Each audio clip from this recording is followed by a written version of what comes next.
ሰላም ሰላም ውድና የተከበራችሁ ፋሚሊዎች እንዴት አላችሁ? እኔ ያለው ጌታ ይመስገን። ሰፈራችን ነው። ሰፈራችን ይመስላል። እንግዲህ በጎቼን እየጠበኩኝ ነው። እንግዲህ ቤተሰብ ለምን ይተረ እንግዲህ ያው ሁለት በጎች ይዤ እነሱን እየጠበኩኝ ቁጭ አልኩኝ። ያው እድገት ከትንሽ ይጀምራል በምለው ነው። ምንም አትሉኝም ብዬ ተስፋ አደርጋለሁ። አንተ እንግዲህ ያው ትልቅ ቦታ መድረስ አይቻልም። ሰው ቀስ እያለ እያደገ ወደ ከፍታ ቦታ ይወጣልና ሁሉም ነገር ከትንሽ ይጀመራል። እንደውም አሁን እንደ ምሳሌ ከወሰደን አሁን ዩቲዩብ የሚሰሩ ሰዎች ከትንሽ ሰብስክራይብ ጀምሮ ነው ከትንሿቸው ጀምሮ ነው ትልቅ ቦታ የደረሱና እኛም እንግዲህ በሁሉም ነገር ከትንሽ ከጀመረን ብዙ ቦታ መድረስ ይቻላል። ለማንኛውም ስራ አትናቁ ጋይስ። ስራ አትናቁ። ያው ብዙ ሰዎች ሁለት በግ ይዘው እንደዚህ ቀመጣል የሚል ሰው አይጠፋም። ግን ያው ብዙ ተስፋ ስላለ ከትንሽ ጀምረን እንግዲህ ትልቅ ቦታ እንደርሳለን።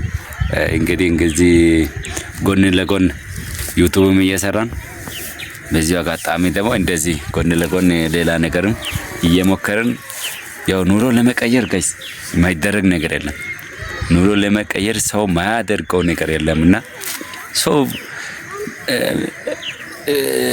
ግን ሰው በብዛት ሰው ህይወት ለመቀየር ማያደርገው ነገር አንድም ነገር የለም።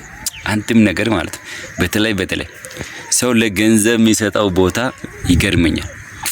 ለገንዘብ ለማግኘት ኑሮ ለማሻሻል ደህና ኑሮ ለመኖር ህይወት ለመቀየር ሰው የሚያደርገው ጥረት እኔ በህይወቴ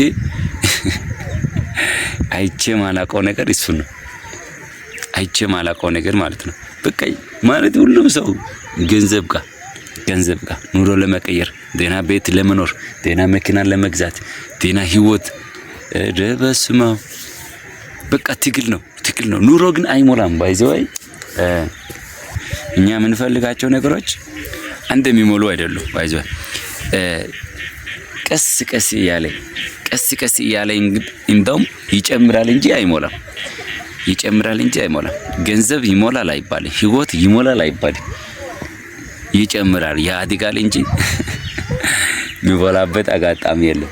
ግን ሆኖም ግን ሁላችን ያው ለማሳደግ ጥረት እናደርጋለን። ህይወት ለመቀየር ጥረት እናደርጋለን። ተስፋ አለመቁረጥ ራሱ ትልቅ ነገር ነውና በእንደዚህ መልክ በጎቹን እየጠበኩኝ ሁለት በጎች ያው አትናቁ። ለማንኛውም አትናቁ ጋይስ። በእንደዚህ ሁኔታ እየሰራን ቁጭ ብለናልና እስቲ ሰፈርን ትንሽ ላሳያችሁ።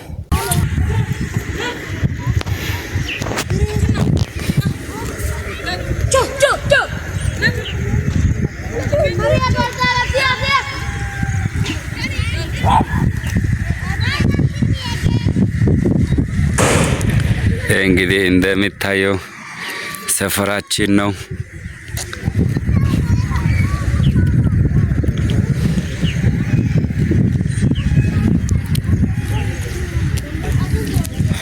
እና ፋሚሊ በዚህ አጋጣሚ እንግዲህ አበረታቱልኝ። ላይክ እያደረጋችሁ ሰብስክራይብ እያደረጋችሁ አበረታቱልኝ።